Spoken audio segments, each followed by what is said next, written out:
YouTube channel medical and nurses सब। आज हम एक पेपर सॉल्व करेंगे। ये पेपर नहीं जो आपको स्क्रीन पे दिख रहा है, ये राजस्थान का पेपर है आई थिंक।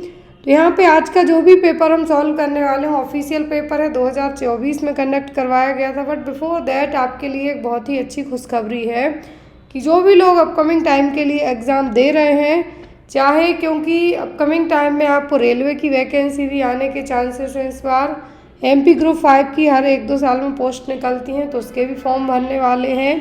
तो आपको सभी एग्ज़ाम्स के लिए PDF मटेरियल अवेलेबल है। MP वाले जो लोग पेपर देने वाले हैं उनके लिए बता दें, उनके लिए तो बहुत ही अच्छा और सुनहरा मौका है अभी, जिसमें आपके MP ग्रुप 5 के जो 2024 के पहले तक पेपर 2023 तक जो पेपर हुए हैं वो पूरे पेपर आपको अवेलेबल हैं। चार्जेस ओनली 99 रुपीज़ रखा है मैंने। चार्जेस आपको बहुत चीप रखे जाते हैं। तो प्लीज़ यदि मैंने आपको 15 से 16 पेपर्स का चार्जेस 100 के अंदर रखा है, तो आप उसमें भी ये मत कहा कीजिए कि आप चार्जेस क्यों ले रहे हैं, क्योंकि जितने भी पेपर्स होते हैं उनको भी एक साथ लाना मेरे लिए भी कठिन होता है। दूसरी चीज़, मोस्ट इम्पॉर्टेंट थिंग, हमारी बुक है जो आ गई है। तो जो भी लोग बुक को ऑर्डर करना चाहते हैं, बुक को है जो ऑर्डर कर सकते हैं।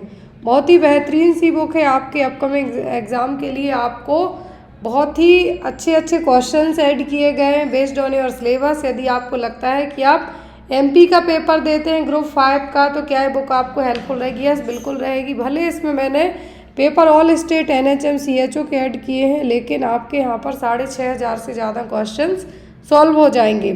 मोस्ट इम्पॉर्टेंट थिंग, बुक आपको अभी डायरेक्ट अवेलेबल हो रही है बिना किसी डिलीवरी चार्जेस के। ओनली आपको बुक की MRP बस पे करनी होगी। बुक आपके जो भी होम एड्रेस, आप गांव का कहीं का भी एड्रेस देते हैं, 1 वीक में आप तक पहुंचा दी जाती है।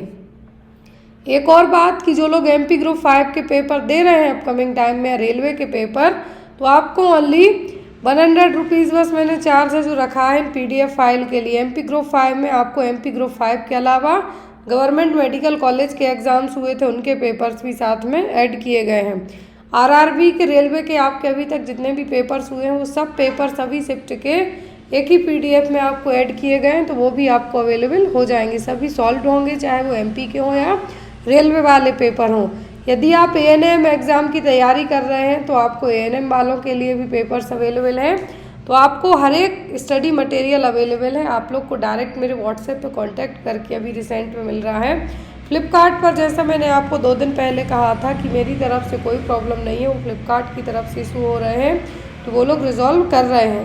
तो फ्लिपकार्ट पर बुक आपको बहुत ही जल्दी है जो अवेलेबल हो जाएगी। जो भी डाउट वगैरह आपको बुक को लेके, स्टडी मटेरियल को लेके रह जाते हैं, तो आप बेझिझक होकर पूछ सकते हैं।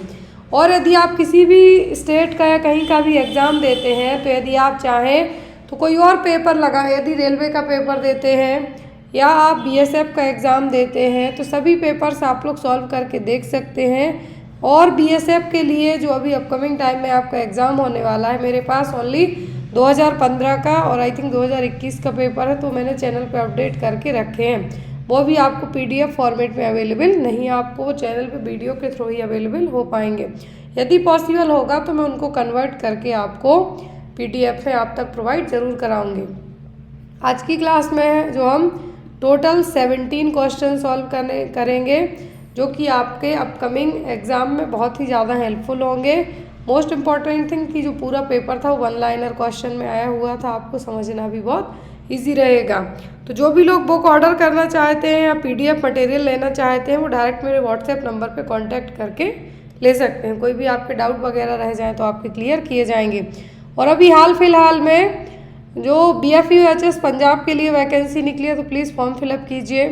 आज गुजरात में इंटरव्यू बेस्ड सिलेक्शन था NHM स्टाफ नर्स के लिए, और अपकमिंग टाइम में और वैकेंसीज आ सकती हैं। तो आप लास्ट डे की तैयारी के लिए ना बैठें, डेली 2-3 घंटे भी पढ़ते जाएंगे। वो यदि आप जॉब में हैं, आप डेली 2 या 3 आवर निकाल के पढ़ेंगे, उतना आपके लिए सफिशियंट है, क्योंकि आपका प्रैक्टिकल नॉलेज हॉस्पिटल से आप गेन कर लेंगे। और जो आपको थ्योरी बेस्ड वगैरह पढ़नी है, तो आप 2 घंटे थ्योरी पढ़िए, 1 आवर आप MCQ लगाइए, आपको बहुत ईजी रहेगा ये पढ़ना। तो चलिए आज की क्लास का हम पेपर है जो सॉल्व करते हैं हो जाएंगे, जिसमें आपके NHM और CHO के मिला के टोटल 40 पेपर रहेंगे। पेपर हिंदी इंग्लिश दोनों फॉर्मेट में रहेंगे, और आपके लिए सीरीज़ रहेंगी ओनली इंग्लिश में रहेंगी। तो आई होप आप जो भी लोग लेना चाहते हैं वो परचेस कर सकते हैं। 40 पेपर प्लस 13 सीरीज़, और यदि आप पर्टिकुलर MPOS का पेपर दे रहे हैं तो आपको वो पेपर्स भी अवेलेबल हो जाएंगे। आज की क्लास में according to that question paper के जो हमारा फर्स्ट क्वेश्चन है, पूरा ऑफिशियल पेपर है, आप लोग ये देख सकते हैं, लेकिन इसको मैंने इस तरीके से सॉल्व नहीं, जो पेपर है यही है, इसको है जो दूसरे फॉर्मेट में कन्वर्ट किया है ताकि आपको समझना इजी रहे। तो इस पेपर का जो पहला क्वेश्चन था वो ये रहा यहाँ पे, which test is used to diagnose diphtheria. Diphtheria के लिए डायग्नोस्टिक टेस्ट पूछा है। अब आपको ज़रूरी नहीं है कि अपकमिंग टाइम में डिप्थीरिया का डायग्नोस्टिक टेस्ट पूछें। डिप्थीरिया से लेके आपके जो क्वेश्चन बनते हैं, एक तो ये बनता है कि ये बैक्टीरियल है या वायरल है, तो ये है क्या, बैक्टीरियल इन्फेक्शन। क्या है, बैक्टीरियल इन्फेक्शन है। दूसरा यहाँ पे आपको टेस्ट जो क्वेश्चन आता है कि डिप्थीरिया फैलता कैसे है, तो ये ड्रॉपलेट इन्फेक्शन के थ्रू। कैसे, ड्रॉपलेट के थ्रू। कॉजेटिव एजेंट क्या है इसका, तो वह कॉर्नीबैक्टीरियम डिप्थीरिया। क्या है, कॉर्नीबैक्टीरियम डिप्थीरिया। तो ये 3 क्वेश्चन आपको यहाँ से बेसिक सीधे सीधे बनेंगे। चौथा बनता है यहाँ पर इसके लिए जो टेस्ट है, डायग्नोस्टिक टेस्ट, वो कौन टेस्ट होगा डिप्थीरिया के लिए, वो कौन सा होगा। ऑप्शन में Schick test, Coombs test, Mantoux test या फिर नॉन स्ट्रेस टेस्ट। तो यहाँ पर RH एंटीबॉडी डिटेक्ट करने के लिए कॉम टेस्ट किया जाता है, माउंटेक्स टेस्ट किया जाता है ट्यूबरक्लोसिस के लिए, नॉन स्ट्रेस टेस्ट होता है प्रेगनेंसी में जो फीटल हार्ट रेट है, एक्सेलरेशन या डिसलरेशन तो नहीं हो रहा है, फ्लक्चुएट तो नहीं हो रही है, उसके लिए। तो यहाँ पर डिप्थीरिया के लिए जो डायग्नोस्टिक टेस्ट है वो कौन सा, वो है सिक टेस्ट है। वो क्या है, सिक टेस्ट। याद रखना है डिप्थीरिया से आपको इसका ट्रांसमिशन, मोड ऑफ ट्रांसमिशन तो होगा ड्रॉपलेट, छींकने खांसने से। क्या अफेक्ट होगा, तो इसमें आपका जो अपर रेस्पिरेटरी ट्रैक्ट है वो अफेक्ट होगा, स्पेशली आपको सर्दी खांसी जुकाम फ्लू काइंड सिम्टम रहेंगे। अब टेस्ट तो सिक टेस्ट, कॉजेटिव एजेंट तो कॉर्नीबैक्टीरियम डिप्थीरिया जो कि एक बैक्टीरियल इन्फेक्शन है। नेक्स्ट है यहाँ पर इम्यूनाइजेशन इज तो इम्यूनाइजेशन किस तरीके का प्रिवेंशन है, प्राइमरी, सेकेंडरी, टर्सरी या फिर डिसेबिलिटी प्रिवेंशन। तो आपको प्रिवेंशन से एग्जाम में क्वेश्चन जो आते हैं, क्या है, डिसीज प्रिवेंशन से एग्जाम में यदि आपको क्वेश्चन आते हैं तो आपको यहाँ पर प्रिवेंशन में प्राइमरी भी पूछ सकते, सेकेंडरी भी, टर्सरी भी। अब यहाँ पे यदि प्राइमरी प्रिवेंशन की हम बात करें तो कोई भी कंडीशन होने के पहले, कोई भी डिसीज कंडीशन होने के पहले जो भी आप प्रिकॉशंस बरतते हैं, हेल्थ एजुकेशन के थ्रू, आपको अवेयरनेस के थ्रू चीज़ें पता चलती हैं, वैक्सीनेशन आप पहले से ही वैक्सीनेटेड रहते हैं, तो वो क्या है, वो primary prevention. That means disease हुई नहीं है बट उसके लिए आप पहले से ही क्या है, अवेयर हैं, इम्यूनाइजेशन करा लेते हैं, वैक्सीनेशन करा लेते हैं, हेल्थ एजुकेशन के थ्रू आपको अवेयरनेस है कि ये चीज़ करने से आपको ये कंडीशन हो सकती है, तो वो सब किस में आएगा, प्राइमरी प्रिवेंशन में। सेकेंडरी प्रिवेंशन में आएगी आपकी स्क्रीनिंग। कोई भी डिसीज़ आपको हो गई, सर्दी खांसी जुकाम बुखार हो गया, अब आपको उस पर्टिकुलर डिसीज़ को पता करना है, टेस्ट वगैरह कराते हैं, आप स्क्रीनिंग कराते हैं, तो वो आपका क्या आएगा, secondary prevention to identify the disease और इन अर्लीस्ट फेज, मतलब पहली फेज में ही पता करना है यदि आपको क्या प्रॉब्लम है, तो वो सेकेंडरी, मतलब कॉम्प्लिकेशन की तरफ आपको नहीं बढ़ना है, सेकेंड स्टेज में ही आपको क्या हो जाना है, ठीक हो जाना है। टर्सरी में आता है कि यदि आफ्टर द डिसीज़ आपको कुछ कॉम्प्लिकेशन डेवलप हुए हैं तो उसको आप कैसे हैंडल करेंगे, कैसे मैनेज करेंगे। तो यहाँ पर यदि इम्यूनाइजेशन से क्वेश्चन करें, वैक्सीनेशन, हेल्थ एजुकेशन, तो वो आएगा आपका प्राइमरी प्रिवेंशन। कोई भी टेस्ट, डायग्नोस्टिक टेस्ट आपको दे के पूछें या फिर आपको पेपिस्मियर के बारे में पूछें कि करवा रहे हैं, तो ये होगा सेकेंडरी प्रिवेंशन। क्या है, सेकेंडरी प्रिवेंशन। टर्सरी प्रिवेंशन में जब कॉम्प्लिकेशन डेवलप हो जाते हैं, आफ्टर दैट जो आप ट्रीटमेंट लेते हैं वो आपका किस में आएगा, टर्सरी प्रिवेंशन में। नेक्स्ट है यहाँ पे question, what cause the dengue infection. तो डेंगू के लिए क्या रिस्पॉन्सिबल है, अर्थोवायरस, RNA वायरस, एडीज एगिप्टी वायरस या फिर पैरामिक्सो वायरस। तो यहाँ पर डेंगू के लिए जो डेंगू का यदि इन्फेक्शन पूछे तो डेंगू के लिए यदि मॉस्क्यूटो की बात करें तो वो क्या है, एगिप्टी, एडीज एगिप्टी मॉस्क्यूटो, जो कि एलोपिक्टस मॉस्क्यूटो फैमिली से बिलोंग करेगा। लेकिन यहाँ पे यदि आपको वायरस पूछें तो डेंगू वायरस, क्या है, डेंगू वायरस। और एडीज एजिप्टी वायरस ऑप्शन में आपको नहीं है, सॉरी ऑप्शन में आपको डायरेक्ट मॉस्क्यूटो नहीं, यहाँ पे वायरस पूछा है तो वो क्या है यहाँ पर एडीज एजिप्टी वायरस, जो कि डेंगू के लिए रिस्पॉन्सिबल है। डेंगू के लिए ही ब्रेक बॉर्न फीवर के नाम से भी जाना जाता है, क्यों, या फिर हड्डी तोड़ बुखार, मतलब कि इसमें आपके जितने भी जॉइंट्स है वहाँ पे तो दर्द होगा ही, साथ ही साथ आपकी आँखों में दर्द होगा, आँखों के यहाँ पे आपको पेन होगा, पूरी बॉडी में आपको फ्लू जैसे ही सिम्टम रहेंगे, लेकिन बुखार है जो बहुत हाई रहेगा, प्लेटलेट्स काउंट है जो बहुत ज़्यादा डाउन जाएगा आपको, ये एग्ज़ाम में आपको पूछा जाता है। तो यहाँ पर आपको याद रखना है कि जो एडीज मॉस्क्यूटो है, क्या है, एडीज मॉस्क्यूटो है, इसके थ्रू जीका चिकनगुनिया भी है जो फैलता है, ये भी याद रखें, लेकिन एडीज एजिप्टी तो इससे क्या होगा यहाँ पे डेंगू, क्या है डेंगू। नेक्स्ट क्वेश्चन है vitamin C is also known as, ये क्वेश्चन अभी इसी तरीके से रिलेट करता हुआ B2 विटामिन B2 को पूछा है, केमिकल नेम पूछा गया है HSSC एग्जाम में जो 31 तारीख को पेपर हुआ है। विटामिन सी का दूसरा नाम क्या है, टोकोफेरॉल, पेंटोथेनिक एसिड, वेनिलिक एसिड या फिर एस्कॉर्बिक एसिड। तो आपको सभी विटामिन के क्या है, सभी विटामिन के केमिकल नाम है जो याद रखने हैं, केमिकल नाम और इनसे होने वाली प्रॉब्लम्स। तो यहाँ पे यदि हम बात करें विटामिन सी, तो विटामिन सी का केमिकल नाम क्या है, एस्कॉर्बिक एसिड, क्या है एस्कॉर्बिक एसिड। विटामिन ए के लिए कहा जाता है रेटिनॉल, विटामिन डी कहलाता है कैल्सीफेरॉल, टोकोफेरॉल है जो यहाँ पर क्या है, ये विटामिन ई, याद रखें tocopherol vitamin E, ascorbic acid vitamin C, pantothenic acid यहाँ पर ये क्या है B5, क्या है यहाँ पर ये B5।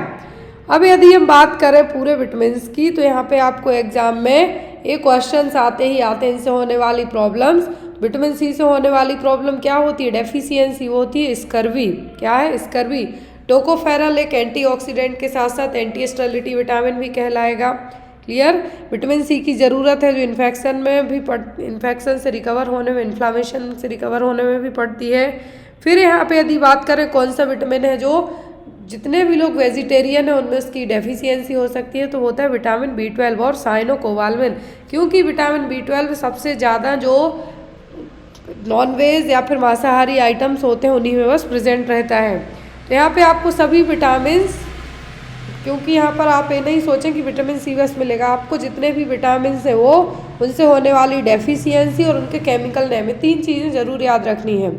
नेक्स्ट क्वेश्चन है आपका tuberculosis is caused by, tuberculosis है जो किसके थ्रू होगा, साल्मोनेला, स्ट्रेप्टोकोकस, स्टेफाइलोकोकस या फिर माइकोबैक्टीरियम। बहुत ही सिंपल सा क्वेश्चन है। तो ट्यूबरक्लोसिस के लिए जो रिस्पॉन्सिबल है वो क्या है, माइकोबैक्टीरियम, क्या है माइकोबैक्टीरियम ट्यूबरक्लाई। इसके लिए जो डायग्नोस्टिक टेस्ट होता है टीबी के लिए वो होता है ट्यूबरक्लिन टेस्ट और माउंटेक्स टेस्ट, जिसमें प्रोटीन डेरिवेटिव PPD इंजेक्ट किया जाएगा, PPD इंजेक्ट किया जाएगा 10 mm इन ड्यूरेशन तक, यदि इन सर्किल बनाया जाएगा उसमें रेडनेस आती है, मतलब टीबी आपकी क्या है पॉजिटिव निकली है। अब वो रीडिंग कितने टाइम में पढ़ते हैं, तो 48 से 72 घंटे के अंदर इंट्राडर्मल रूट से PPD इंजेक्ट किया जाएगा। ये बेसिक क्वेश्चन है, याद रखना है आपको, यहाँ पे ऐड करने की ज़रूरत नहीं, बट फिर भी मैं आपको यहाँ पे शॉर्ट वे में ऐड कर देती हूँ। PPD जो प्रोटीन डेरिवेटिव्स हैं इंट्राडर्मल, क्या है इंट्राडर्मल इंजेक्ट किए जाएंगे। रीडिंग की बात करें हम, तो रीडिंग है जो 48 से 72 घंटों में, यदि एग्जाम में आपको 48 भी है 72 भी है तो आप 72 को मार्क कीजिए, क्लियर। 10 mm इन ड्यूरेशन, क्या है 10 mm इन ड्यूरेशन के लिए आपको यहाँ पे क्या करना है, 10 mm का जो सर्किल बनाना है, यदि वो पूरी उसमें रेडनेस आ जाती है दैट मीन्स टीबी क्या है पॉजिटिव है। अब यहाँ पर ये ट्यूबरक्लिन टेस्ट या फिर माउंटेक्स टेस्ट के नाम से यहाँ पे जो टेस्ट है वो किया जाता है, क्लियर है। नेक्स्ट वन है क्वेश्चन आपका, इसकी ड्रग्स भी पूछी जाती हैं। जो डॉट्स रेजिमेन है वो इसके ट्रीटमेंट में यूज़ किया जाता है। यदि मिनिमम ड्यूरेशन की बात करें हम तो कितना 6 मंथ तक, कितना है 6 मंथ तक। नेक्स्ट क्वेश्चन है यहाँ पे आपका द फ्रेशली प्रिपेयर्ड ORS तो नॉट बी यूज्ड आफ्टर, तो जो ORS है क्या है, जो फ्रेशली प्रिपेयर्ड ORS है इसको कितने घंटे के बाद यूज़ नहीं करना है, 6 घंटे के, 12 घंटे के, 18 घंटे के कि 24 घंटे के? ORS के आपको एग्जाम में कंपोनेंट पूछे जाते हैं। क्या है? कंपोनेंट है जो ORS के आपको पूछे जाते हैं। दूसरी चीज़ यहाँ पर आपको ORS के कंपोनेंट्स के साथ साथ कितना इसमें ऑस्मोलैरिटी है वो पूछी जाती है। तो यदि आपको डायरेक्ट याद नहीं होता है तो आपको एक काम करना है, इसके लिए ORS का WHO के थ्रू जो WHO की वेबसाइट पे जाइए आप और ORS बस है जो टाइप कीजिए, पूरी आपको ORS की डिटेल मिल जाएगी। क्योंकि ज़रूरी नहीं कि 24 घंटे वाला बस पूछें कि एक बार जो पैकेट घोला 24 घंटे के अंदर आपको यूज़ करना है। आफ्टर दैट 24 आवर आपको इसको क्या कर देना है? डिस्कार्ड कर देना है। ORS में सोडियम क्लोराइड रहता है, पोटेशियम क्लोराइड रहेगा, सोडियम सिट्रेट रहेगा और जो ग्लूकोज रहता है वो रहता है एनहाइड्रोक्सी डेक्सट्रोज के फॉर्म में। ये आप याद रखें, एग्जाम में आपको आता है। पानी को गर्म करना है, उसको ठंडा करना है, देन आफ्टर आपको उसमें क्या करना है? ORS है जो घोलना है, लेकिन 24 घंटे के अंदर जो घुला हुआ घोल है आपका उसको डिस्कार्ड कर देना है। क्लियर है? नेक्स्ट वन, यदि एक चीज़ और पूछें कि जो ORS का आप 1 लीटर घोलते हैं ORS, तो यहाँ पर कितने ग्राम इसमें ग्लूकोज रहता है? तो वो होता है 20 ग्राम। ये भी आपको रिसेंट में एग्जाम में आ चुका है। नेक्स्ट क्वेश्चन है यहाँ पे, विच of the following disease is caused by bacteria? तो इनमें से बैक्टीरियल डिसीज कौन सी है? हेपेटाइटिस ए, टाइफॉइड, मीजल्स या फिर पोलियो? तो हेपेटाइटिस ए एक वायरल इन्फेक्शन है। इसके लिए यहाँ पे बात करें हम तो ये फीको ओरल रूट के थ्रू फैलता है। एक्यूट एक डिसीज कंडीशन है, इसमें लिवर में ही प्रॉब्लम होगी। मीजल्स, तो मीजल्स किससे फैलता है? तो ये भी वायरल है। क्या है? मीजल्स किससे फैलता है? वायरस से, मॉर्बी वायरस, याद रखना है इसका नाम। सिंगल स्ट्रैंडेड क्या है यहाँ पर? एक RNA वायरस है।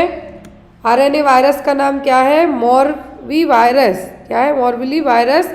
या फिर आप इसको एग्जाम में पैरामिक्सो वायरस के नाम से याद रखें, क्योंकि आपको मॉर्बिली वायरस तो एग्जाम में नहीं आता है, क्योंकि फैमिली का नाम है पैरामिक्सो वायरस। पैरामिक्सो वायरस किसका है? मीजल्स का। पोलियो का तो पोलियो वायरस ही है यहाँ पे। टाइफॉइड एक यहाँ पे बैक्टीरियल इन्फेक्शन है जो कि साल्मोनेला टाइफी से, किससे? साल्मोनेला टाइफी से फैलता है। साल्मोनेला टाइफी से। इसी के लिए एंट्रिक फीवर, क्या है? एंट्रिक फीवर के नाम से भी जाना जाता है। एग्जाम में आया था अभी जो HSSC का पेपर हुआ है कि टाइफॉइड को दूसरे किस नाम से जाना जाता है? तो वो है एंट्रिक फीवर। याद रखना है, टाइफॉइड साल्मोनेला टाइफी से फैलेगा। एंट्रिक फीवर होता कैसे? गंदे खाने पीने के कारण, गंदा पानी पीने के कारण। जो लोग बहुत गोलगप्पे वगैरह खाते हैं ठेलों पे खड़े होकर, उनको सबसे ज़्यादा होने की दिक्कत होती है। Next one, which of the following is a water borne disease? तो इनमें से कौन सी है जो कि एक वाटर बॉर्न डिसीज है? कोलेरा, मलेरिया, ट्यूबरक्लोसिस या फिर इन्फ्लुएंजा? तो वाटर बॉर्न डिसीज मतलब गंदे पानी के कारण हो सकती है, तो वो है यहाँ पर ओनली कोलेरा। क्या है? कोलेरा, जो कि विब्रियो कोलेरा से होगी। यहाँ पे क्या है? Vibrio cholera. विब्रियो कोलेरा इसके लिए क्या है? रिस्पॉन्सिबल है। इसका एक और क्वेश्चन एग्जाम में आता है, वो है राइस वाटर स्टूल। कोलेरा कैसे हुआ? गंदे पानी पीने के कारण। तो यहाँ पर आपका आंसर क्या होगा? Cholera. It's a vibrio cholera positive agent है, जो कि एक बैक्टीरियल प्रॉब्लम है। इसका एक क्लासिकल साइन होता है rice water stool. Next question है यहाँ पे, epidemiological triad are all included except? तो एपिडेमियोलॉजिकल ट्रायड में 3 चीजें होती हैं, एजेंट, होस्ट, एनवायरनमेंट। क्या है? Agent, host, environment. इसमें 3 चीजें रहेंगी। एपिडेमियोलॉजी में आपको यदि इसके फादर पूछें तो एपिडेमियोलॉजी के फादर कौन है? Jon Snow. एग्जाम में आते हैं जॉन स्नो, तो यहाँ पे फादर पूछें तो जॉन स्नो। ट्रायड है तो 3 चीजें होती हैं, triad that means 3, agent, host and environment. Investigator इसका हिस्सा नहीं है। अभी रिसेंट में होस्ट की डेफिनेशन पूछी गई थी। होस्ट एक ऐसा पर्सन है, इंडिविजुअल एनिमल, जो भी किसी भी डिसीज कंडीशन उसको होगी, लेकिन एजेंट क्या करेगा? कॉज करेगा। इन्वायरमेंट का मतलब यहाँ पे वातावरण, जो माइकोबैक्टीरियम एजेंट है या फिर कुछ भी बैक्टीरिया वायरस है उसको ग्रो करने में हेल्प करेगा इन्वायरमेंट। जैसे सर्दी खांसी जुकाम है, जनरली जो विंटर सीजन होता है उसमें होने की प्रॉब्लम ज़्यादा होती है बारिश के टाइम पे, तो वो यहाँ पे क्या करेगा, इन्वायरमेंट का रोल प्ले करेगा, जो भी वेदर है वो। तो यहाँ पे आपको एपिडेमियोलॉजिकल ट्रायड की बात करें तो जॉनसन इसके फादर हैं एपिडेमियोलॉजी के। एपिडेमियोलॉजी में डिसीज़ है, जो डिसीज़ किसी पर्सन में किस तरीके से फैल रही है, किस तरीके से ग्रो कर रही है, क्या क्या साइन सिम्टम दिखा रही है, पूरी डिसीज़ की कंडीशन स्टडी किस में की जाएगी, एपिडेमियोलॉजी में। Next one, what is the immediate first aid treatment for dog bite. ये केस कल ही मेरे घर के सामने हो गया है डॉग बाइट का।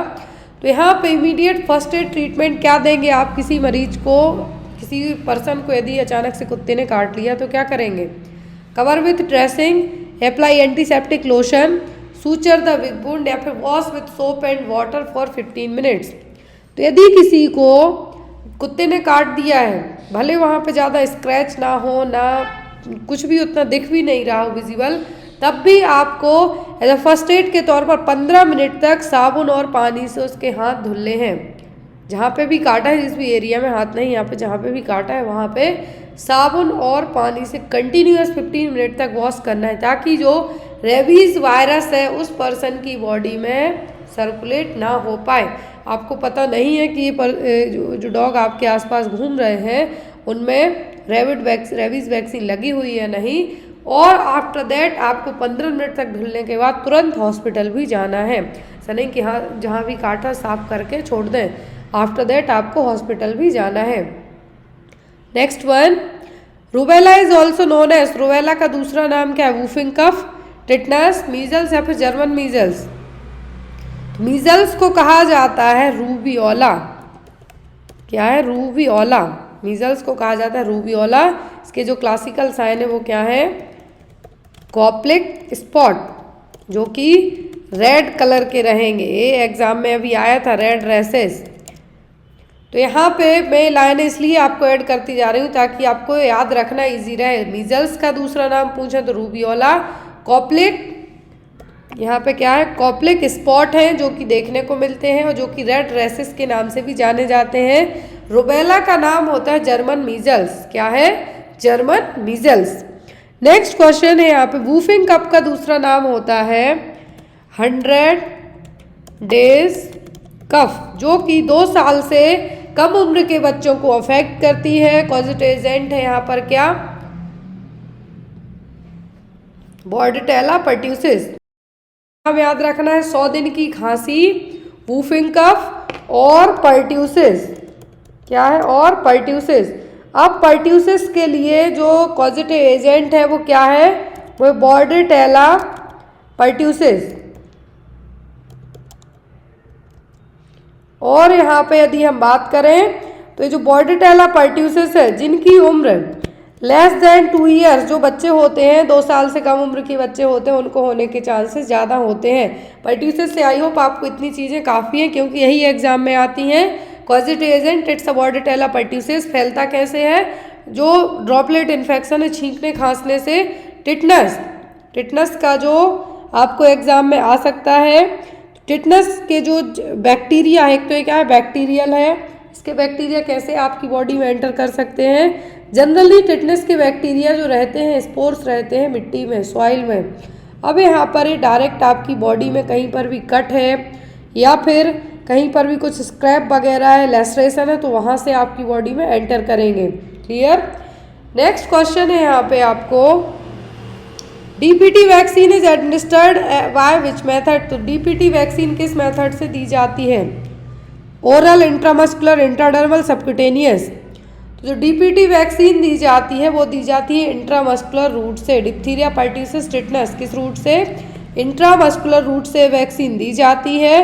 नाउअडेज डीपीटी के साथ साथ पेंटावैलेंट, क्या है, पेंटावैलेंट वैक्सीन, मतलब इसमें 5 वैक्सीन एक साथ होती हैं, जिसमें रहेगी आपकी diphtheria, pertussis, tetanus plus hepatitis B plus haemophilus influenza type B, HIV, haemophilus influenza type B है जो इंक्लूड रहेगी। IM रूट से है जो दी जाएगी, कहाँ पर, वास्टस लैटरलिस मसल्स में। ये आप याद रखें, छोटे छोटे टर्म्स में इसीलिए इंक्लूड करते जा रही हूँ ताकि आपको इजीली याद रहे। अब यहाँ पर इंट्राडर्मल की बात करें तो इंट्राडर्मल से ओनली बीसीजी दी जाती है, सबक्यूटेनियस ओनली मीजल्स दी जाती है आफ्टर कंप्लीटिंग द 9 मंथ। कब? 9 महीने के बाद। बीसीजी दी जाती है at the time of birth. कब? At the time of birth. और यदि नहीं दे पा रहे हैं तो 1 ईयर की एज तक इसको दे सकते हैं। इंट्रामस्कुलर में आपकी पेंटावैलेंट दी जाएगी। क्लियर? पेंटावैलेंट वैक्सीन में 5 वैक्सीन इंक्लूडेड रहेंगी। न्यूमोकोकल वैक्सीन दी जाती है, वो भी इसी रूट से दी जाएगी। ओरल में only OPV and rotavirus. Rotavirus दी जाती है किसके लिए? डायरिया को प्रिवेंट करने के लिए। यहाँ पे आपको डायरिया के लिए रोटावायरस दी जाएगी। ओरल कितना? 5 ड्रॉप्स। ये याद रखें, जैसे ओरल पोलियो की 2 ड्रॉप्स होती हैं, इसकी यहाँ पे क्या रहेंगी? 5 ड्रॉप्स। क्लियर? ये छोटे छोटे टर्म्स से आपको याद रखना है। तो यहाँ पे ओपीवी कब तक दी जाती है? 5 साल की उम्र तक पोलियो से प्रिवेंट करने के लिए। रोटावायरस की 5 बूंदें दी जाती हैं 6, 10 और 14 वीक्स में। और पेंटावैलेंट वैक्सीन की बात करें तो ये भी दी जाती है कब? 6, 10 एंड 14 वीक्स की एज में, इंट्रामस्कुलर रूट से वास्टस लैटरलिस मसल में। या फिर एक क्वेश्चन आपको आ सकता है कि जो इन्फेंट हैं उनमें आईएम इंजेक्शन कहाँ दिया जाता है? वो दिया जाता है वास्टस लैटरलिस मसल्स में। क्लियर? नेक्स्ट क्वेश्चन है यहाँ पे, a newborn failure to pass meconium within the first 24 hour after birth में indicate which of the following. तो एक न्यूबॉर्न बेबी है, मेकोनियम। मेकोनियम का मतलब होता है बेबी का जो फर्स्ट पासिंग स्टूल है ब्लैक ग्रीनिश टाइप का रहेगा। यदि वो जन्म होने के बाद से लेकर 24 घंटों तक स्टूल पास नहीं करता है तो इसको क्या होने के चांसेस रहेंगे? Abdominal wall defect, coeliac disease, interception या फिर हिरस्प्रिंग्स डिसीज। तो यदि 24 घंटे की जगह एग्जाम में आपको 48 से 72 घंटे तक भी रख दें तो भी आपका आंसर सेम ही रहना चाहिए। 24 घंटे है जो यहाँ पे मिनिमम ड्यूरेशन की बात की जा रही है, यदि 72 घंटे तक भी रख दें सेम होगा आपका आंसर। मेकोनियम क्या है? बेबी का फर्स्ट पासिंग स्टूल, जन्म होने के बाद है जो बच्चे का पहला पासिंग स्टूल क्या कहलाता है? मेकोनियम, जो कि ग्रीनिश ब्लैक टाइप का रहेगा। लेकिन यदि बच्चा ये पास नहीं करता है 24 घंटे तक तो उसको हिरस्प्रिंग्स डिसीज, जिसको आप कह सकते हैं कंजेनाइटल, क्या कह सकते हैं आप इसको? Congenital mega colon. इसमें जो एब्सेंस रहेंगी, क्या रहेगा? एब्सेंस रहेंगी गैंग्लियोनिक सेल्स। एब्सेंस रहेंगी क्या? Ganglionic sales. एग्जाम में पूछ सकते हैं, यदि बच्चा जन्म होने के बाद से लेकर 24 घंटे तक फर्स्ट अपना जो स्टूल पास नहीं करेगा, पोटी नहीं जाता है, तो उसको क्या होने के रिस्क रह सकते हैं? कंजेनाइटल मेगा कोलोन, जिसको हिरस्प्रिंग्स डिसीज या फिर एब्सेंस ऑफ गैंग्लियोनिक सेल्स के नाम से भी आप जान सकते हैं। एग्जाम में या तो ये पूछेंगे कि हिरस्प्रिंग्स डिसीज में क्या प्रॉब्लम रहे, सॉरी क्या कौन सी सेल्स एब्सेंट रहेंगी, तो वो होती हैं ganglionic cells. Next is what is the first vaccine given to a newborn baby. तो न्यूबॉर्न बेबी को जो वैक्सीन दी जाती है वो पहली कौन सी है? फर्स्ट वैक्सीन पूछिए, बीसीजी, डीपीटी, एमएमआर या फिर डीटीपी। तो यहाँ पर बीसीजी जो वैक्सीन दी जाती है, पहले मैं आपको ऐड करती हूँ। जन्म के समय बच्चे को दी जाती है BCG plus hepatitis B and OPV. लेकिन यहाँ पे कंडीशंस अप्लाई होती हैं। हेपेटाइटिस बी है जो, यदि बच्चे का वजन 2 kg से क्या है? कम है, तो आपको ये नहीं देना है। क्या करना है? नहीं देना है, नॉट गिवन। लेकिन यदि बच्चे का वजन जब 2 किलो से ज़्यादा हो जाए तब आप हेपेटाइटिस बी वैक्सीन दे सकते हैं आईएम रूट से। एक चीज़ और दी जाती है जन्म के समय, विटामिन के। विटामिन के दिया जाता है कैसे? आईएम रूट से। बच्चे का वजन यदि क्या है, बच्चा प्रीटर्म हुआ है और लो बर्थ वेट से कम है तो कितना दिया जाएगा ये डोज? 0.5। लेकिन बच्चा यहाँ पे यदि बर्थ वेट क्या हो? लेस देन 2 kg यहाँ पे कंसीडर करते हैं स्पेशली हॉस्पिटल में, लेकिन ये इससे कम है तब देना है।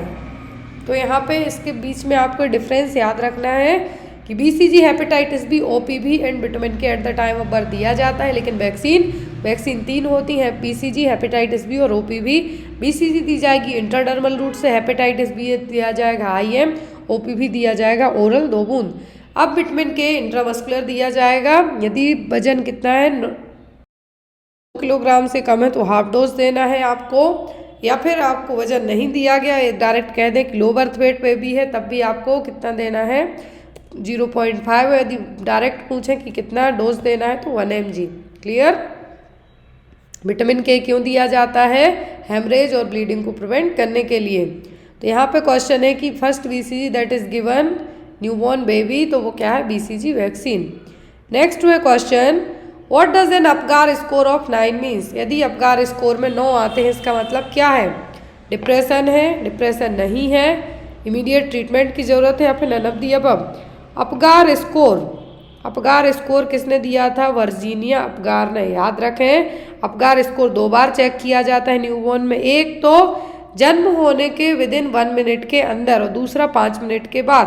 2 चीज़ें याद रखें, जन्म होने के विदिन 1 मिनट के अंदर और दूसरा 5 मिनट के बाद अपगार स्कोर चेक किया जाता है। यहाँ पर 5 चीज़ें चेक होती हैं अपगार स्कोर में। ए रिप्रेजेंट द अपीयरेंस, मतलब बच्चे का स्किन कलर, यदि पिंक है मतलब बच्चा हेल्दी है।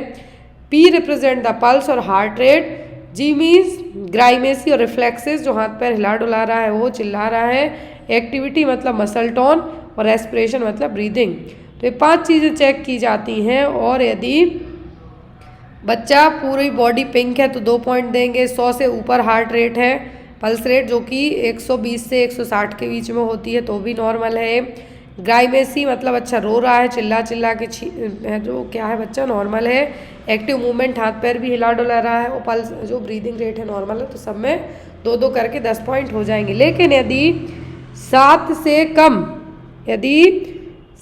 से कम है तो मॉडरेटली डिप्रेस्ड है, और 3 से भी कम है मतलब बच्चा सीवियरली डिप्रेस्ड है। तो यहाँ पे याद रखना, यदि 9 पूछे मतलब बच्चा अच्छी कंडीशन में है, no depression. Next is when the anterior fontanelle does normally closes. तो एंटीरियर फॉन्टेनल कब क्लोज होते हैं? 6 to 10 मंथ में, 12 to 18 मंथ में, 2 to 3 ईयर में, या फिर 3 to 4 ईयर में। तो एंटीरियर फॉन्टेनल नॉर्मली कब क्लोज होते हैं? एंटीरियर फॉन्टेनल क्लोज होते हैं 12 से 18 महीने की उम्र में। कब? 12 से 18 महीने की उम्र में। पोस्टीरियर ऑक्सीपिट क्लोज हो जाते हैं 1.5 मंथ की उम्र में, या फिर 10 वीक आप कह सकते हैं। लेकिन यहाँ पे आपके जो एंटीरियर है वो बाद में क्लोज होते हैं 12 से 18 महीने की उम्र में। Next one, according to Freud oral stage is between. तो जो साइको एनालिसिस थ्योरी दी है फ्रूड ने, तो ओरल स्टेज क्या है? ओरल स्टेज किस उम्र में रहेगी? 1 to 1 year, 1 to 3 year, 3 to 6 year, या फिर 7 to 11 year.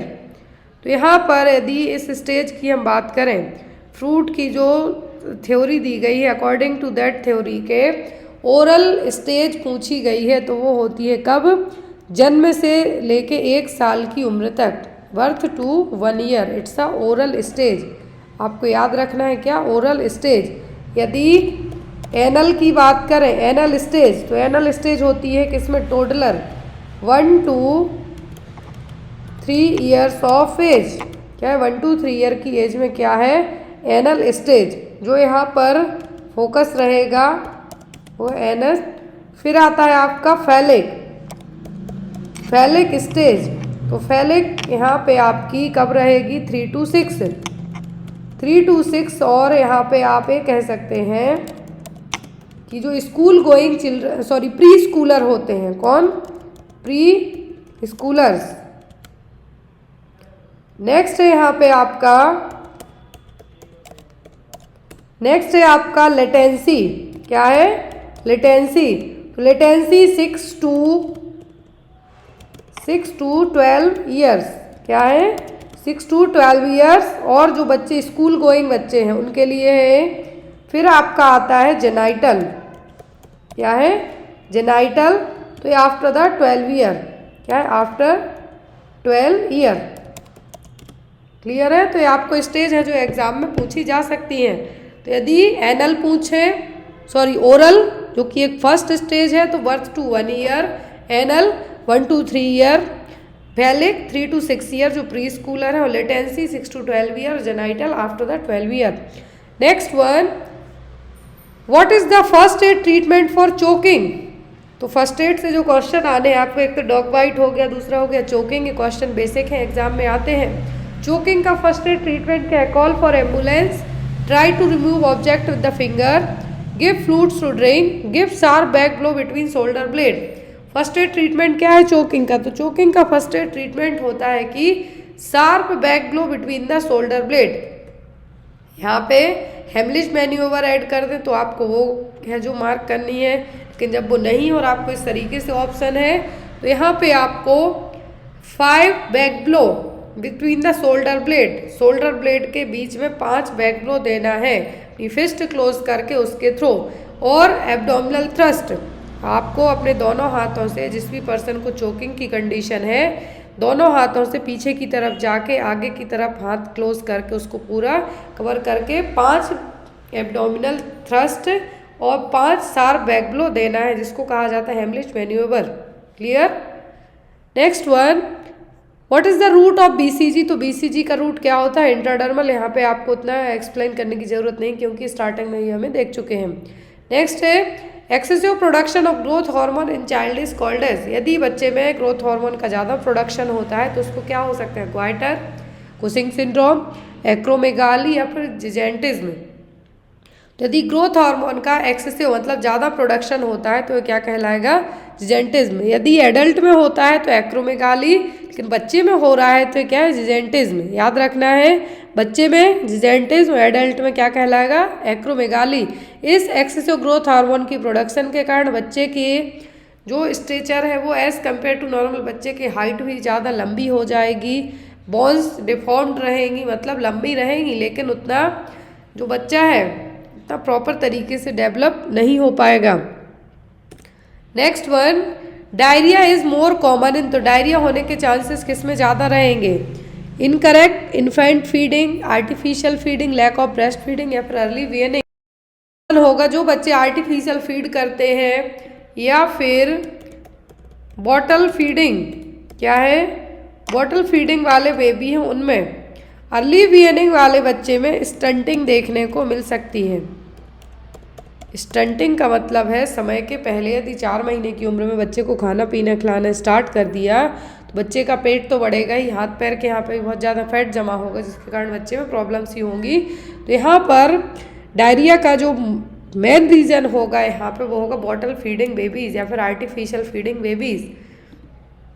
Next one, what is the normal length of the newborn baby? तो नॉर्मल लेंथ कितनी होती है न्यूबॉर्न बेबी की?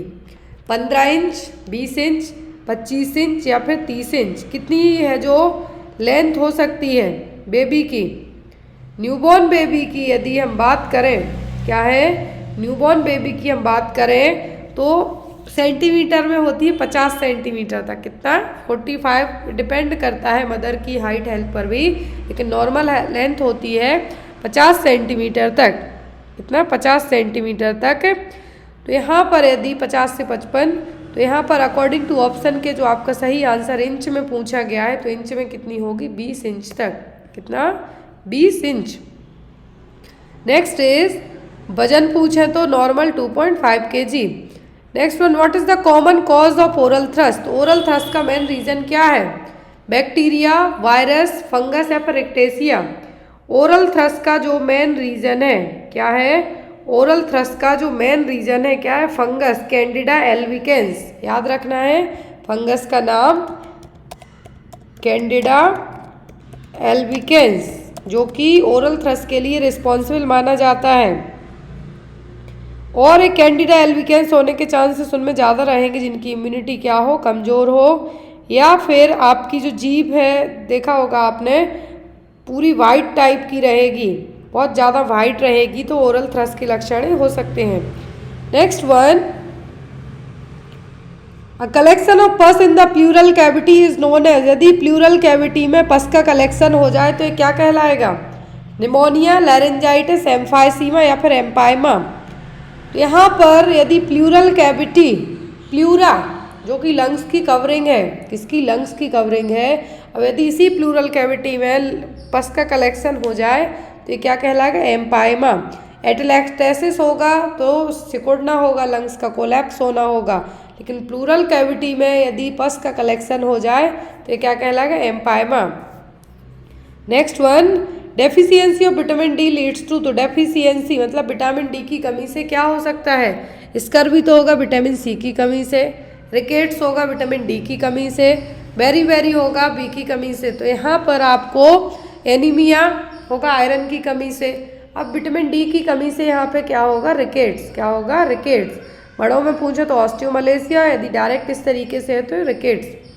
Next one, projectile vomiting is seen in, तो प्रोजेक्टाइल वॉमिटिंग किसका classical sign है, पाइलोरिक स्टेनोसिस का, गैस्ट्राइटिस, मेगाकोलोन या फिर इंटरसुसेप्शन। तो प्रोजेक्टाइल वॉमिटिंग का मतलब फोर्सफुल वॉमिटिंग होना ही होता है पाइलोरिक स्टेनोसिस में, किसमें, पाइलोरिक स्टेनोसिस में। Next one, what is the relationship between long axis of the foetus and long axis of the uterus. ये अभी HSSC के पेपर में आया है क्वेश्चन कि long axis of the foetus and long axis of the uterus जो relationship है, जो नॉर्मल होता है क्या, लॉन्गिट्यूडनल लाइन, क्या कहलाएगा, कहलाएगा लाइन। प्रेजेंटेशन नॉर्मल कौन सा होता है, वो होता है सेफेलिक और vertex. Next one, a condition that cause the over production of saliva during pregnancy is termed as, pregnancy के टाइम पर बहुत ज़्यादा लार का बनना क्या कहलाएगा, पैटियलिज्म, पेपोफैगिया, पाइका या फिर क्रेविंग।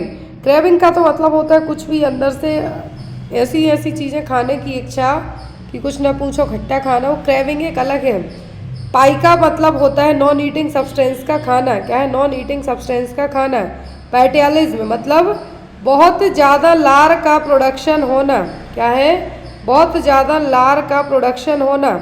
अब यहाँ पर पेपोफैगिया, पेपोफैगिया का मतलब है कुछ भी चबाना, मतलब मुंह में चिंगम जो लोग चबाते रहते हैं उनको वही चिंगम चबाने जैसी आदत लगना, तो वो है पेपोफैगिया। Over production of saliva that means ptyalism. Next one, what is the drug of choice in eclampsia, तो एक्लेम्सिया के लिए ड्रग ऑफ चॉइस पूछी है, क्या होगा, oral magnesium sulphate, intravenous magnesium sulphate, oral phenytoin या फिर IV फेनिटोइन। तो फेनिटोइन तो क्या है, ड्रग ऑफ चॉइस है जो एपिलेप्सी होती हैं उनके लिए, फिट्स के लिए, लेकिन एक्लेम्सिया की पूछिए तो वो क्या है, IV मैग्नीशियम सल्फेट MgSO4 है जो दिया जाएगा। एक्लेम्सिया क्या है, प्रेगनेंसी इंड्यूस्ड हाइपरटेंशन, लेकिन साथ ही साथ में जो एपिलेप्टिक फिट्स का आना भी, क्या है, फिट्स का आना भी। Next one, which hormone is responsible for hyperemesis gravidarum, तो हाइपरएमेसिस ग्रेविडेरम के लिए कौन सा हार्मोन रिस्पॉन्सिबल है, हाइपरएमेसिस ग्रेविडेरम का मतलब है प्रेगनेंसी में होने वाली वॉमिटिंग। रिलैक्सिन भी रिलीज होता है, प्रोजेस्ट्रॉन भी रिलीज होता है, ह्यूमन प्लेसेंटल भी होता है और HCG भी होगा, लेकिन मैंने रिलीज होने को कहा है ना कि हाइपरएमेसिस ग्रेविडेरम के लिए। हाइपरएमेसिस ग्रेविडेरम के लिए जो रिस्पॉन्सिबल होता है वो होता है HCG हार्मोन, क्या है यहाँ पे, HCG hormone, human chorionic gonadotropin hormone. Pregnancy में जो जी मचलाता है, वॉमिटिंग होती है, उसके लिए HCG का ओवर प्रोडक्शन रिस्पॉन्सिबल है। दूसरी चीज़, HCG जो प्रेगनेंसी में कंफर्म किया जाता है कौन से हार्मोन के थ्रू, तो HCG हार्मोन के थ्रू ही पता चलेगा।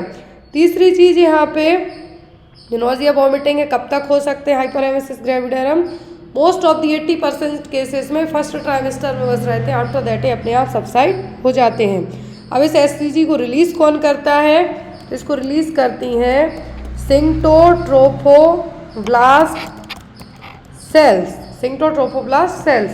Next one, which of the following stage of labour would the nurse assist crowning, crowning कौन सी स्टेज में देखने को मिलेगा, मतलब जो फीटल हेड है वो विजिबल होना स्टार्ट होगा किस स्टेज में होगा, फर्स्ट, सेकंड, थर्ड, फोर्थ। तो फर्स्ट स्टेज में सर्विक्स डायलेट होगी, कितना, 10 centimetre. Second, foetal expulsion stage कहलाती है, कौन सी, फीटल एक्सपल्सन स्टेज। तीसरी स्टेज कहलाती है क्या, प्लेसेंटल एक्सपल्सन। फोर्थ को कहते हैं हम क्या, ऑब्जर्वेशनरी स्टेज। क्या है ऑब्जर्वेशनल स्टेज, बच्चे को भी ऑब्जर्व करना है, माँ को ऑब्जर्व भी करना है, मोस्ट ऑफ दी माँ को ऑब्जर्व किया जाएगा यहाँ पे। तो यहाँ पे फर्स्ट स्टेज क्या है, लेबर में सर्विक्स डायलेट होना 10 centimetre. Second stage foetal expulsion stage है और इसी स्टेज में क्राउनिंग देखने को मिलेगी। तीसरी होती है प्लेसेंटल एक्सपल्सन स्टेज। चौथी होती है माँ को ऑब्जर्व करना है कि बहुत ज़्यादा ब्लीडिंग तो नहीं हो रही है, यूट्रस प्रोलैप्स तो नहीं हो रही है, ये सभी चीज़ें आपको क्या करनी है, मेजर करनी है, चेक करनी है। Next one, pale white vaginal discharge for the first fortnight during puerperium is. Pale white colour का वेजाइनल डिस्चार्ज हो रहा है first fortnight during the puerperium, तो ये क्या कहलाएगा, रूब्रा, सिरोसा, अल्वा या फिर ट्यूना। तो यहाँ पर वाइट कलर की बात की जा रही है तो एंड में होता है। इनिशियल टाइम पर रूब्रा होगा, सिरोसा होगा, ट्यूना होता नहीं है। 3 वर्ष होते हैं, rubra, serosa, Alva. White colour का जब स्टार्ट हो जाए तो ये कहलाएगा लोचिया एल्वा। क्या कहलाएगा, lochia alba. Next one, puerperium. तो परपीरियम पीरियड होता है कितना, 42 दिनों का, 42 डेज का। Next one, stage 1 of labour includes which phases is the correct order. First stage में 3 फेज होती हैं, तो वो 3 फेज यहाँ पे कौन सी हैं, करेक्ट सीक्वेंस बताना है। ऑप्शन में है transition, latent, active, latent active transition, active transition latent या फिर एक्टिव लेटेंट ट्रांजिशन। तो यहाँ पर फेजेस हैं, क्या है, फर्स्ट स्टेज ऑफ लेबर की जो फेजेस हैं 3 होती हैं, लेटेंट, 3 फेज होती हैं। पहली होती है लेटेंट, दूसरी एक्टिव, तीसरी ट्रांजिशन।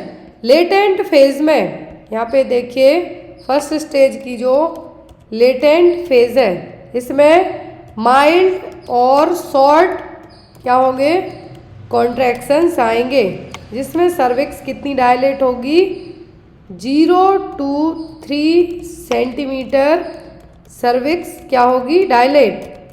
क्लियर, ये फर्स्ट फेज है और जो कि 6 से 8 घंटे में कितना, 6 to 8 आवर्स तक चलेंगे। नॉर्मल बात की जा रही है यहाँ पे। फिर आती है आपकी कौन सी, एक्टिव। क्या है यहाँ पे, एक्टिव, जो कि सेकंड फेज है। इसमें मॉडरेट से, मतलब जो कॉन्ट्रैक्शन स्लो आ रहे थे, मॉडरेट से क्या होंगे, स्ट्रॉन्ग होंगे। अब इसमें सर्विक्स जो कितनी डायलेट होगी, 4 to 7 सेंटीमीटर सर्विक्स डायलेट होगी। क्लियर। और यहाँ पर यदि फर्स्ट टाइम प्रेगनेंसी रही है तो ये 4 आवर तक ही, 4 to 6 आवर ही चलेंगे, 4 आवर। फिर आती है यहाँ पर आपकी ट्रांजिशन फेज। क्या है, ट्रांजिशन फेज। तो इसमें कॉन्ट्रैक्शन क्या होंगे, स्ट्रॉन्ग रहेंगे आपके।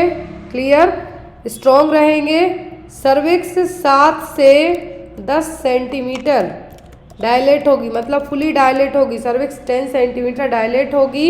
सर्विक्स इस स्टेज में आके दिखती ही नहीं है, इतनी थिन हो जाती है और वो टर्म यूज़ किया जाता है एफास्टमेंट। एग्जाम में आता है आपको क्वेश्चन, सर्विक्स का जब ट्रांजिशनल फेज में, फर्स्ट स्टेज ऑफ लेबर की ट्रांजिशनल फेज में सर्विक्स पहुंचेगी, इनविजिबल हो जाएगी, जिसको कहा जाता है effacement of the cervix. Clear है। नेक्स्ट क्वेश्चन है the main sign of second stage of labour. तो यहाँ पे ऑप्शन है full dilatation of cervix to the birth of the baby, uterine contraction to dilatation of cervix, from birth of the baby to delivery of placenta, full expulsion of placenta until 2 hour of birth. ये है आपकी कौन सी, 4th stage, placenta निकलने के बाद से लेके 2 घंटे तक ऑब्जर्व करना। ये है from birth of the baby to delivery of the placenta, ये है 3rd स्टेज। फिर है यहाँ पे uterine contraction to dilatation of cervix, it's a first stage. फिर है यहाँ पे ये वाली जो ये क्या है, full dilatation of cervix to birth of the baby, it's a 2nd stage. Question में आपको कहा है कि सेकंड स्टेज की साइन क्या है, full dilatation of cervix to the birth of the baby. Next question है first foetal movement that is felt by the mothers, it's called the quickening. यहाँ पे आपको उतना एक्सपल्सन जो एक्सप्लेन करने की ज़रूरत नहीं है, क्योंकि ये टिप ऑफ टंग याद है। ये फील कब होता है? 20 वीक्स की प्रेगनेंसी में। कब? 20 वीक्स के जेस्टेशनल पीरियड में। कब? 20 वीक की प्रेगनेंसी में। लाइटनिंग का मतलब होता है यहाँ पर जब 36 to 38 वीक की प्रेगनेंसी तक क्या होगा, आपका जो फंडल हाइट है एक्सीफेस्टर्नम और चेस्ट तक पहुँचेगा। इसका सडनली डाउन आना मतलब बेबी का नीचे की तरफ आके एंगेज होना, तो प्रोसेस क्या कहलाती है? Lightening. Next one, the fertilisation of ovum in female takes place in the fertilisation कहाँ पे होता है? ओविडक्ट, यूट्रस, वेजाइना, सर्विक्स पे होता है फैलोपियन ट्यूब के। कहाँ पर? फैलोपियन ट्यूब के एम्पुला पार्ट में। याद रखें। तो यहाँ पर ओविडक्ट किसको कहा जाता है? फैलोपियन ट्यूब को। यदि जब यही फर्टिलाइजेशन ओविडक्ट में हुआ, फैलोपियन ट्यूब में हुआ, यहीं पे इम्प्लांटेशन भी हो गई यूट्रस की जगह, तो फिर ये कहलाएगा क्या? Ectopic pregnancy. Next one, inflammation of uterine tube is known as. तो यहाँ तक हम 30 क्वेश्चन तक पहुँच गए। अब जिन्होंने 31 दिसंबर का पेपर नहीं देखा, प्लीज़ देखिए। इन 30 क्वेश्चंस में से 6 क्वेश्चन उस पेपर में आए हुए हैं, और आगे हम देखेंगे कि जो आगे जो और क्वेश्चंस हैं उनमें से कितने रिपीट हुए हैं। तो यहाँ पर inflammation of the uterine tube, oophoritis, mesometritis, parametritis या फिर साल्पिंजाइटिस। यूट्राइन ट्यूब का इन्फ्लामेशन कहलाता है साल्पिंजाइटिस। यूट्राइन ट्यूब और फैलोपियन ट्यूब एक ही नाम है, नहीं तो कंफ्यूज हो जाओ आप। फैलोपियन ट्यूब और यूट्राइन ट्यूब और ओविडक्ट तीनों सेम नाम है। इसका इन्फेक्शन इन्फ्लामेशन कहलाएगा क्या? Salpingitis. Next one, which of the following is the cause of inflammation of urethra. तो यूरेथ्रा के लिए जो कॉज है मेन क्या है? ल्यूपस, क्राउ, बर्साइटिस या फिर ट्राइकोमोनास। तो जो यूरेथ्रा के लिए इन्फ्लामेशन का कॉज होगा वो होगा ट्राइकोमोनास। क्या है? ट्राइकोमोनास। नेक्स्ट इज, एक और क्वेश्चन आपको एग्जाम में आता है, अभी जो आया हुआ है एग्जाम में, कि बच्चे को आफ्टर डिलीवरी के बाद से लेके विदिन 42 दिनों के अंदर यदि आंखों में जो कंजक्टिवल इन्फेक्शन होता है वो क्या कहलाएगा? वो कहलाता है ऑप्थेल्मिया नियोनेट्रम। क्या है? ऑप्थेल्मिया नियोनेट्रम।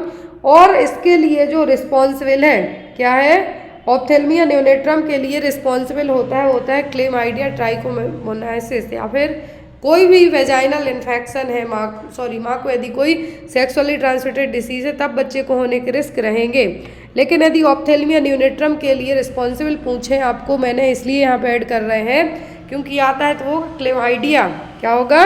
क्लेमाइडिया, जो कि बच्चे को ऑप्थेल्मिया नियोनेट्रम कॉज करने के लिए रिस्पॉन्सिबल हो सकता है। और ऑप्थेल्मिया नियोनेट्रम का मतलब होता है कि परपीरियल पीरियड के पहले ही बच्चे को यदि आंखों में इन्फेक्शन, कंजक्टिवल इन्फेक्शन हो जाए तो वो क्या कहलाता है? वो कहलाता है ophthalmia neonatorum. Next one, blood and debris discharge from the uterus after the delivery is termed as. तो डिलीवरी के बाद जो यूट्रस से blood debris discharge, cells discharge हो रही हैं, तो ये क्या कहलाएगा? पायूरिया, लोचिया, एप्सिस या फिर कोलाज्मा। तो कोलाज्मा कहलाता है प्रेगनेंसी में फेस पर जो स्पॉट्स आते हैं वो कोलाज्मा। इसको प्रेगनेंसी फेस मास्क भी कहा जाता है।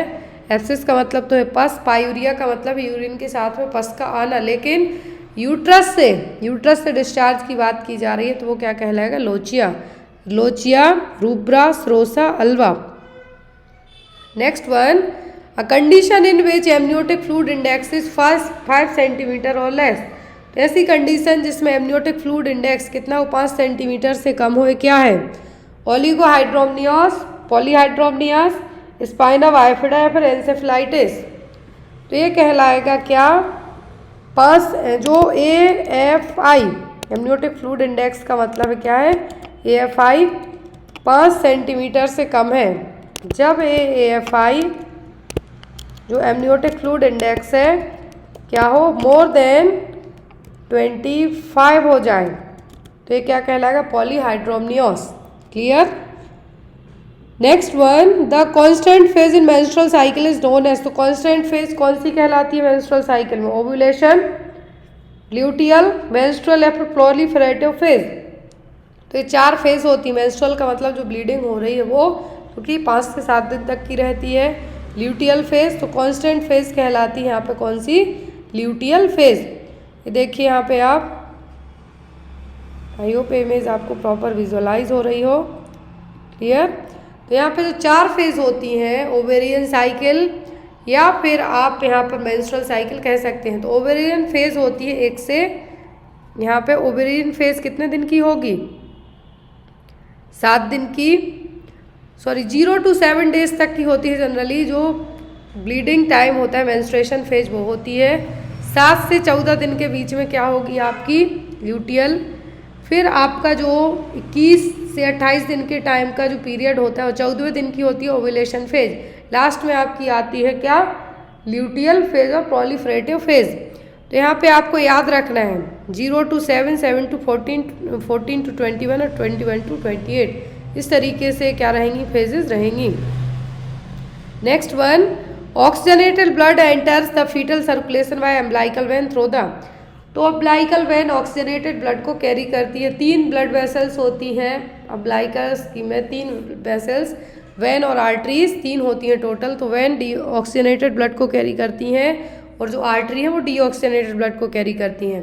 तो फीटल सर्कुलेशन में जो अम्बिलिकल वेन के थ्रू ऑक्सीजनेटेड ब्लड एंटर होता है तो वो कैसे होगा, इंट्राहेपेटिक वेन के through, intrahepatic artery, ductus venosus और डक्टस आर्टरियोसस। तो अम्बिलिकल वेन के थ्रू जो ब्लड सर्कुलेट हो रहा है वो होगा डक्टस वीनोसस के थ्रू, किसके थ्रू, डक्टस वीनोसस के थ्रू। नेक्स्ट है fear of height is termed as. तो यदि जिसको ऊंचाई से डर लगता है तो क्या टर्म यूज किया जाएगा, एक्रोफोबिया, एल्गोफोबिया, अगोराफोबिया, फिर गेमोफोबिया।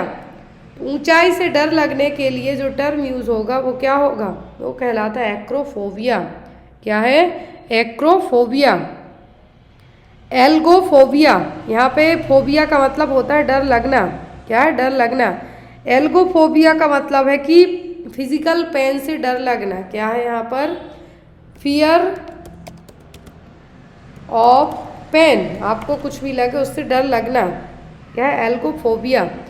गेमोफोबिया का मतलब होता है शादी से डर लगना।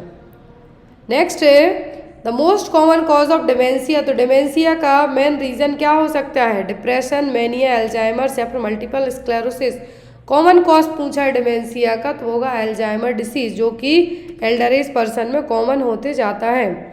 Next one, false fixed belief is called. False fixed belief क्या है, इल्यूजन है, डेल्यूजन है, परसेप्शन है कि हेलुसिनेशन है। फॉल्स फिक्स्ड बिलीफ क्या कहलाएगा, तो ये कहलाता है आपका क्या, डेल्यूजन, क्या है, delusion. Next one, what is the most common mental disorder in suicide. Suicide यदि जो लोग करते हैं उनको क्या प्रॉब्लम हो सकती है, इसके कारण वो सुसाइड कर जाए, आत्महत्या कर जाए, मैनिया, अल्कोहल डिपेंडेंसी, डिप्रेशन या फिर सीजोफ्रेनिया। तो सुसाइड वो लोग करते हैं जो डिप्रेशन में रहते हैं ज़्यादातर। डिप्रेशन, जो सुसाइड का मेन रीज़न होता है वो होता है depression.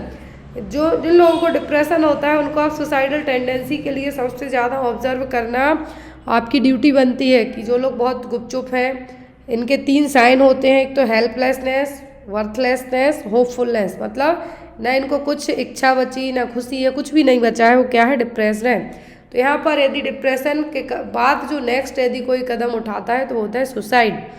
Next one, hallucination is a disorder of. The hallucination किसका डिसऑर्डर है, थॉट का, परसेप्शन, कॉन्शियसनेस या फिर बिहेवियर। परसेप्शन की डेफिनेशन एग्जाम में अभी पूछी गई थी। तो यहाँ पर हेल्यूसिनेशन क्या है, हेल्यूसिनेशन किसका डिसऑर्डर है, तो हेल्यूसिनेशन डिसऑर्डर है किसका, परसेप्शन का, क्या है, परसेप्शन का। जो चीज़ आप छू के, देख के, टच करके, टेस्ट करके जिस चीज़ में आप चाहे मतलब परसीव करते हैं आपके सेंस ऑर्गन, वो क्या है, perception. Next one, involuntary repetition और imitation of another person action is known as. तो यहाँ पर क्या कहलाएगा, किसी भी पर्सन के जो भी वर्ड हैं, क्या है, जो भी वर्ड हैं उसको रिपीट करना क्या कहलाएगा, इकोपरैक्सिया, इकोलेलिया, फोबिया या फिर फ्लडिंग।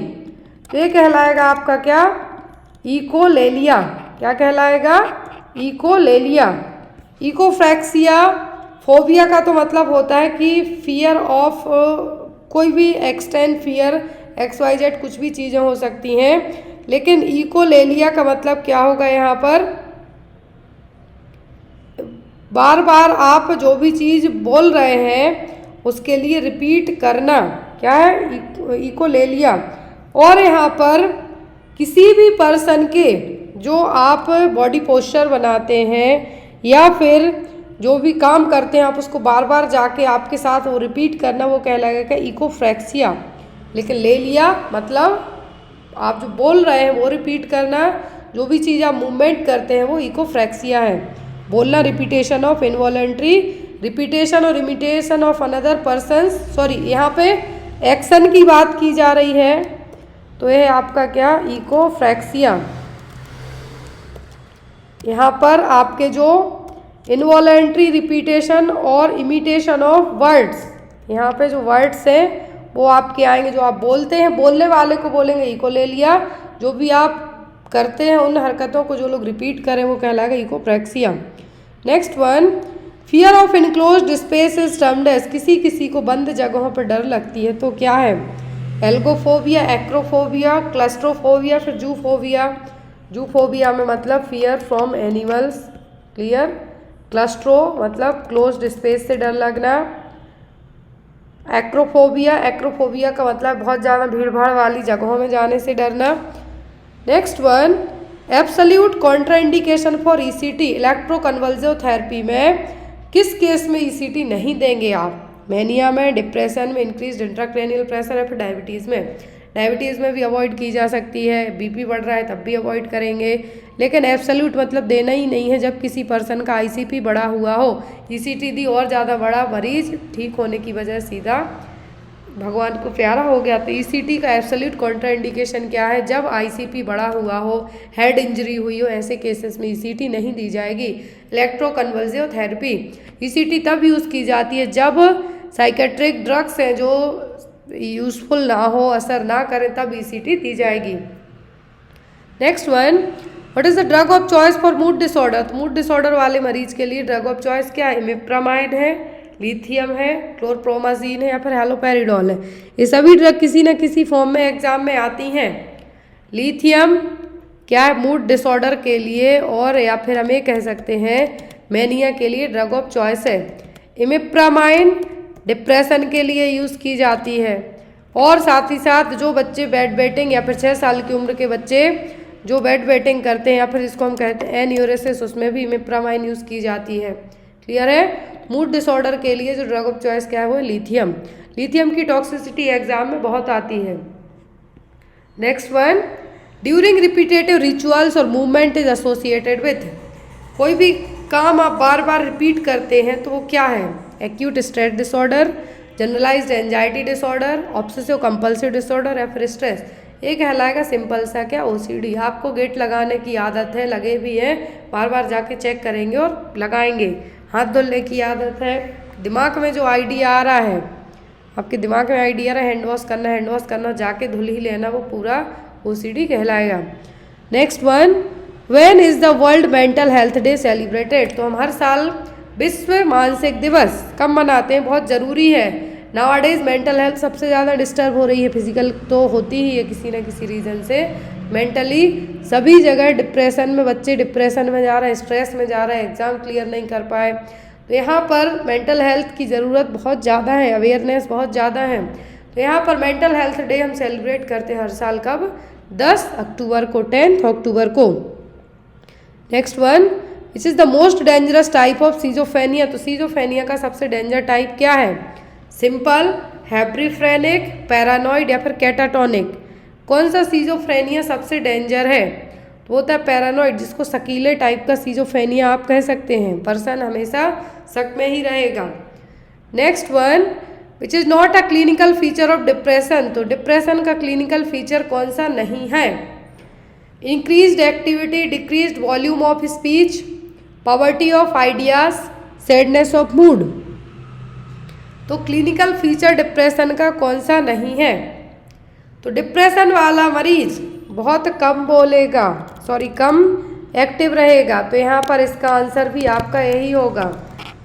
इंक्रीज्ड एक्टिविटी, ये कभी भी एक्टिव नहीं रहेंगे, बहुत कम बोलेंगे, इनके पास आइडिया भी कम होंगे और सैड भी रहेंगे, लेकिन यहाँ पर एक्टिविटी ज़्यादा नहीं रहेगी। और यहाँ पर पूछा गया है कि कौन सा क्लिनिकल फीचर नहीं है, तो वह increased activity. Next one, which one is the most common symptom of neurosis. Neurosis वाले मरीज में क्या सिम्टम देखने को मिलेंगे? फियर होगा, एंजाइटी होगी, स्टूपर होगा कि डिल्यूजन होगा? क्या देखने को कॉमन मिलेगा एन्यूरोसिस वाले में? न्यूरोसिस वाले पर्सन में क्या है जो कॉमन सिम्टम होंगे? यहाँ पर साइकोटिक की बात नहीं की जा रही है। न्यूरोसिस वाले मरीज में क्या सिम्टम देखने को मिलेंगे? तो न्यूरोसिस वाले मरीज का यहाँ पे सिम्टम पूछा है तो वो होगी यहाँ पे एंजाइटी। क्या होगी? एंजाइटी होगा, गिल्ट टाइप से रहेगा, उनको डर भी लगेगा, तो यहाँ पे आपका आंसर क्या होगा? एंजाइटी।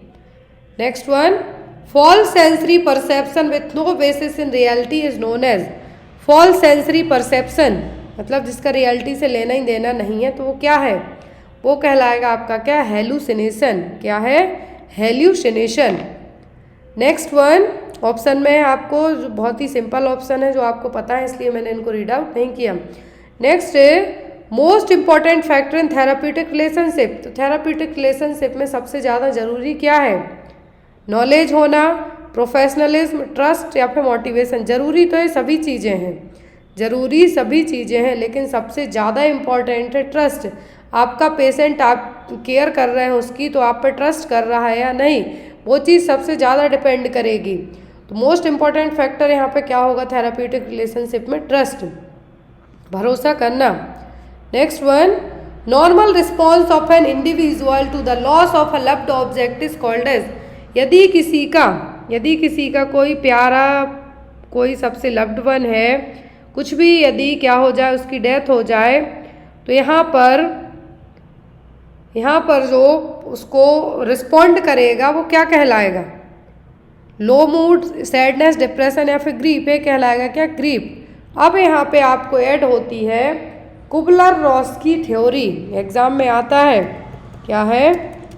कुबलर रॉस का जो मॉडल है या कुबलर रॉस थ्योरी आप कह सकते हैं इसमें। तो कुबलर रॉस की थ्योरी में आपको स्टेज पूछ सकते हैं। फर्स्ट होती है डिनाइल, मतलब एक्सेप्ट नहीं करना। दूसरी स्टेज होती है एंगर, गुस्सा आना। तीसरी होती है बार्गेनिंग। क्या है? बार्गेनिंग। चौथी होती है डिप्रेसिव। लास्ट होती है एक्सेप्टेंस। ये आपको सीक्वेंस में जमाने आ सकती हैं। कुबलर रॉस का मॉडल या कुबलर रॉस की थ्योरी, इसमें 5 स्टेप होते हैं: denial, anger, bargaining, depressive, acceptance. पहले मरीज डिनाई करेगा कि नहीं, मैं नहीं हो सकता, मेरे साथ नहीं हो गए, गुस्सा आएगी, बार्गेनिंग होगी, अंदर ही अंदर दुखी होगा, एट द एंड वो क्या कर जाएगा? उस चीज़ को एक्सेप्ट कर जाएगा। Next one, the method use to administration medication into a ear is called. यदि कोई भी मेडिकेशन आप क्या करते हैं? कान में डालते हैं, तो क्या कहलाएगा? कान, नाक और आँखों में जो मेडिकेशन आप इंस्टिल करते हैं वो कहलाएगी इंस्टलेशन। क्या होगी? इंस्टलेशन। इनहेल मतलब नोज, स्प्रे के थ्रू जो जाएगी। इंजेक्शन अब आपके निडल के थ्रू बॉडी के अंदर इंजेक्ट किए जाएंगे, वो होंगे। अब आपके नाक में या कान में जो दवाई डाली जाती है वो क्या कहलाएगी? इंस्टलेशन।